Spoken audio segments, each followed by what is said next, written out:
Hey guys, welcome to my 2025 game review. I am very excited about this one. We have got a lot of games. I did this actually back in 2024, but I did like a two-parter because it took me a while to actually get through them all and I kind of forgot to do it until like March 2024. Okay, so I have actually played more games than this, but I didn't include all of them. There was a few extras that I didn't either stream or I just didn't really feel I played enough of. So yeah, I've basically just done all of these, which as you can see, there's a fair few to go through. I did do different categories last year, but I felt they weren't the best categories. So I started off with a 10 out of 10, which is just, you can't get better than that. It's a perfect game. Solid game. Again, that's like solid. Like it could like a 9.5 out of 10, but I can't say it's perfect. My pretty good category is basically like, it's a C. It could be a little bit better maybe, or it's just not my type of game, so I can't really rate it higher. This is very much my list. You probably will disagree with most of them, but that's fine. So yeah, if you're in pretty good, take that as a compliment.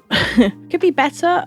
I didn't want to go too cruel. I was going to put could be way better, but I thought, I don't know, I don't like being critical of games because I wouldn't even know where to start with a game, and I feel like if you've put that much effort into these, and these are all pretty big games, they're not like little indie games, but some of them are. But anyway, I thought could be better. In other words, could be worked on, or again, it's just not entirely to my taste or my style of game, so I will put it there. Not a fan, just not a fan. Either it's not great, or again, it's my personal preference for game. So, Atomic Heart, I don't think I finished this. I felt bad for this, so I basically got to quite a tricky boss battle, and I just could not get past it. But I did get pretty far through, and I actually quite liked it. I know some people didn't really like this game, but I don't know, I found it was pretty good. I'm gonna put it in pretty good. I think the voice acting in it, I think the setting, like the story was really good. I don't know, it's not just a shooter game, but it's that kind of style, and it's not my most played game. I'm gonna go with pretty good on that. We'll start with a pretty good. Okay, so Clair Obscur, it's Game of the Year. And it's won everything, isn't it? I only started playing this about 2 months ago.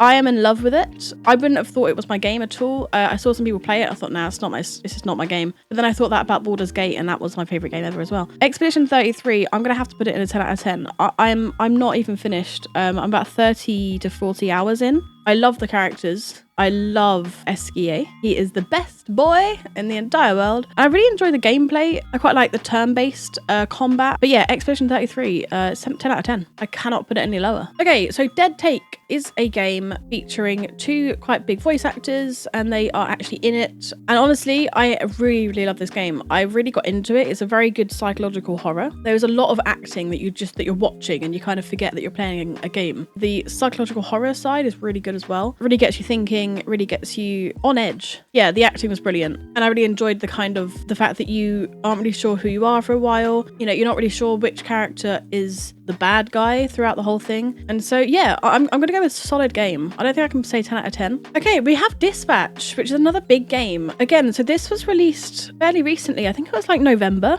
And yeah, Dom played it. He was like, you will love it. And I was like, no, please play it. So I did, and I streamed it, and I'm going to be putting them on YouTube. Maybe even before this video, who knows? I might have to go 10 out of 10. If it honestly it feels like you're just watching a game. No, what?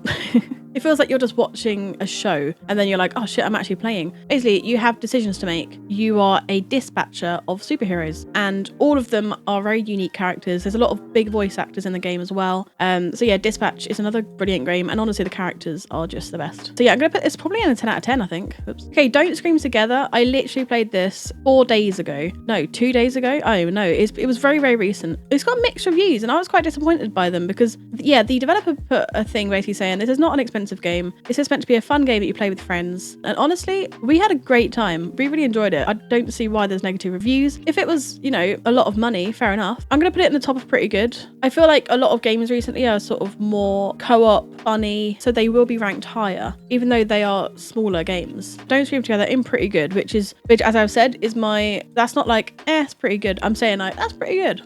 Gotta say it in a higher tone. Okay, so with Enshrouded, unfortunately, we had issues playing as a 4. As soon as there was 4 of us, it would just lag like hell. It was so laggy, you could barely move. And it just ruined the whole game, unfortunately. So we always said we will go back to it. But it is such a shame because I know it's going to be a solid game. Like, we had a lot of fun. So yeah, unfortunately, I might have to put this as could be better just because of that lagging issue. But just know it's a solid game.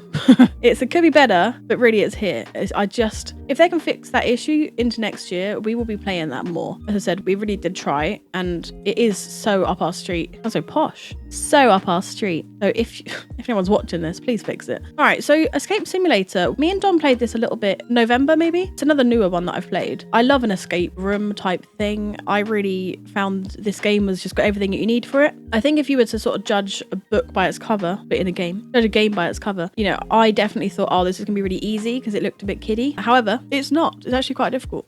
We really enjoyed it. It's definitely a lot of levels to do. But again, I can't really say much higher than a pretty good. But as far as escape rooms go, that's pretty much the best one I would probably expect. Okay, Grounded 2. This is still in early access, but it was released, I think, in like July, maybe. We actually didn't even complete the early access. However, we did play a lot of it. Yeah, so basically we played about 12 hours, but we didn't actually get through to the end. However, we got pretty far through. So obviously the fact that it's a Grounded 2, the first game was just so good. This one, there is more to it. And obviously it's a whole different setting. And you can ride animals or insects, which does make the game so much more fun. It adds a whole new element. So yeah, I am looking forward to the full release and we will be playing that next year when it comes out. I'm going to put it in a solid game. I think the kind of prospect of being a tiny little person running around with ants the same size of you is just so much fun.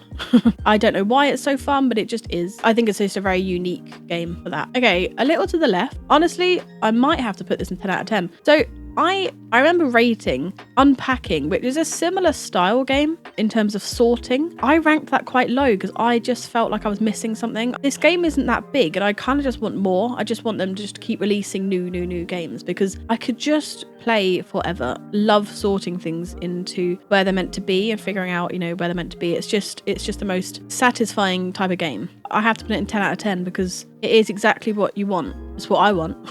I want more of it. If there's any similar games to this, let me know. This is a really cute game. As always, I haven't really explained what you do in any of them, but you know, there's that. Absolutely love it. It's a cute game where you basically create little rovers. You have little delivery tasks that you have to do, and you have to basically create your little guy to, you know, be able to like hold it. And so there's lots of maneuvers, and it's quite a big map actually. In fact, there's a lot. I wasn't expecting as much from this game. I'm gonna put it in a solid game. I feel like it's one that you can keep returning to. All right, we have another game that I have not yet completed. That is what I do. I start a game, I don't finish it. No Man's Sky, we all did like the tutorial, which is insane, by the way. Tutorial was pretty much as long as it would take me to do some other games in this list. So I'm pretty sure I just did the tutorial eventually. And then I might have done a little bit of exploring on my own, and then we kind of just stopped playing. But again, it's just too many games. There's too many games, okay?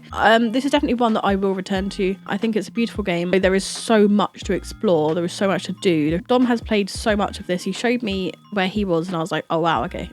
I'm like 2% in. This is definitely a solid game and I will return to it. I'm just not sure when. Observation GT. There are 7 of these games. Obviously I've only put in 1. I have played 6 of these games. I might have to put it in Could Be Better. The only reason is it's not as fun to stream as I expected it to be. I understand obviously you're just observing, you're waiting for things to come up, but there's not that much. And so when there is, it's like, oh, cool, I got a clip, right? For example. The rest of the time, there's no music and you're just sort of waiting. And if you miss something small, you just miss it. You're just like, oh, okay. I really love this style of game. There are so many of them, I know. But this was the one that everyone said to go to, and I did. I mean, I've done 6 of them. I'm going to put it in Could Be Better, but please know I had a good time. I had a good time playing it. And, you know, most of them are really cheap as well. You know, I'm not expecting crazy things from it. It's a sort of game that you wouldn't play unless you were streaming it. And when you do stream it, it's not the most thrilling. So Could Be Better. The only thing I'd say, a little bit more interactive for the quiet parts. So even just music to be played or something here and there. But yeah, like I said, I enjoyed them otherwise. All right, now Peak. Okay, Peak came out in June. I don't think I started playing it till about a month or 2 later. But once I did, I had a great time. I know that it's a very popular game. It's kind of got everything that you need in terms of fun co-op game, and there is a challenge to it, quite a big challenge actually. There's different modes that you can play it on, difficulty levels, that's what I'm trying to say. And one of the biggest elements is the badges. So rather than just play it once and you go, cool, I completed it, there are loads of different badges that you can collect. Adding those badges, it's like on-screen achievements. I think before the updates I had about 10 to actually collect, so it's probably about 15 or even 20 now, who knows. So it's going to go in solid game, and I'm probably going to put it above, I probably would put Peak above Grounded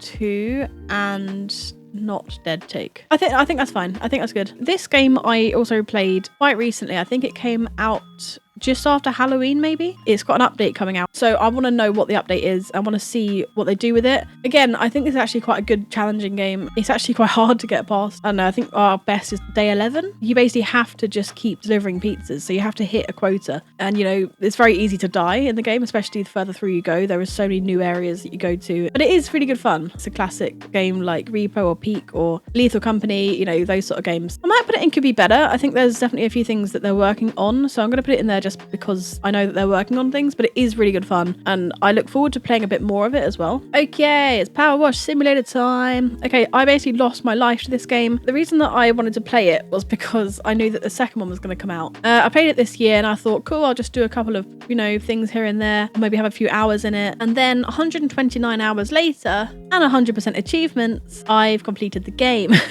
I don't usually do achievements, but my friend, Adrienne, said that she's done all of it. And I was like, oh, I'll just have a look. Anyway, as I started to go through, I had to redo a few of them because I wasn't doing them. I was just basically just like, I'm going to play this game. I looked at the achievements and thought, oh, they're actually doable. So I spent 129 hours on this game. And the second one is installed, ready to go. And I'm a bit scared to play it because I don't want to become addicted again, which I know will happen. But anyway, this game is honestly a 10 out of 10. It might have to go there. These two are in there just for the satisfaction. Right, The Precinct. I played this quite early on in the year and I didn't stream it. I would happily play it again on stream, maybe in like a year or so. This game has got so much to it. This has got a whole story to it. It's actually got shifts that you do, which you can change, but generally it's part of the story, which I didn't realise. That main guy there, you play as him and he's got a whole story. And you know, you meet different characters and there's a whole kind of another side to it, which you don't really realise. There's car chases, there's helicopter chases. When you pull somebody over, you have to actually go through each of the steps one at a time, you know, rather than just be like, cool, I've got him and move on. You know, you have to actually go through that process. So it's a very in-depth game. And honestly, I'm going to be putting this in solid game. I think I probably put it here just because, as I said, I didn't stream it. And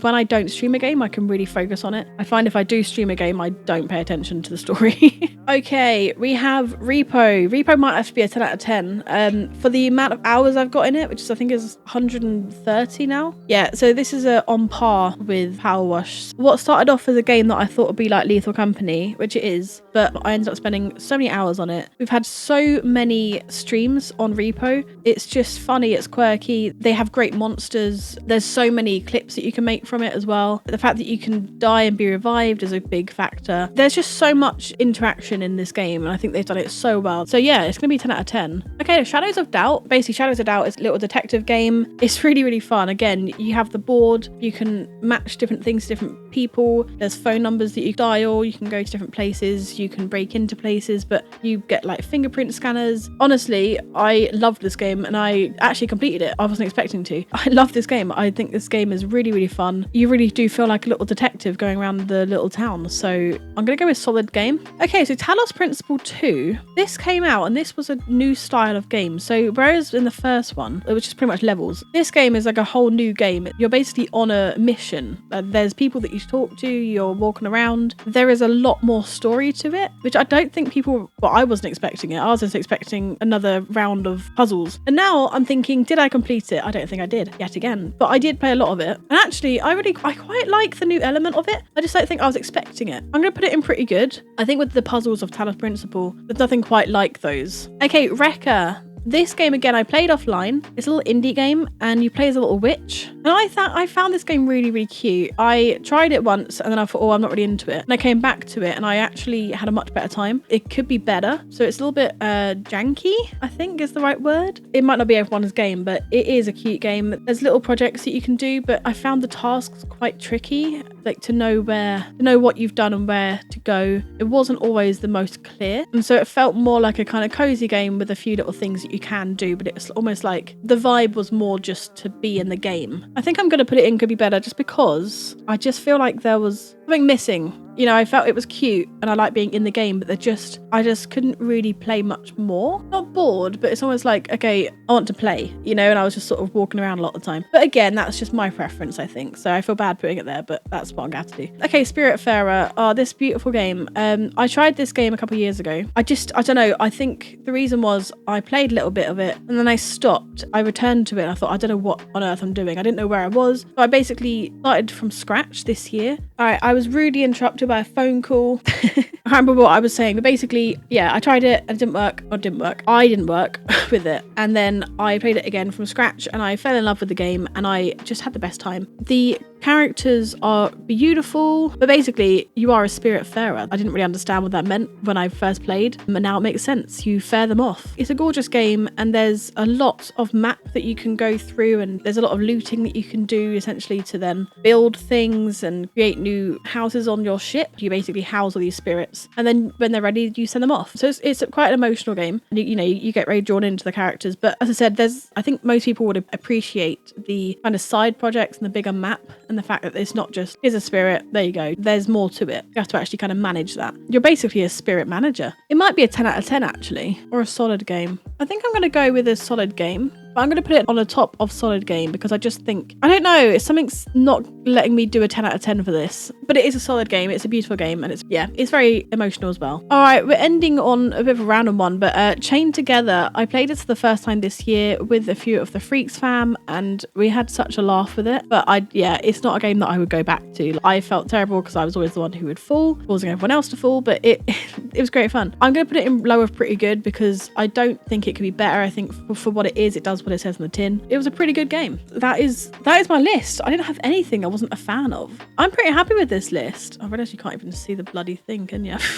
I realise you can't see it, but that is the ending of my solid game. We have Grounded 2, Shadows of Doubt, and Mars First Logistics. It's been a good year for games. And yeah, that's my list. But guys, thank you so much for watching my 2025 game review.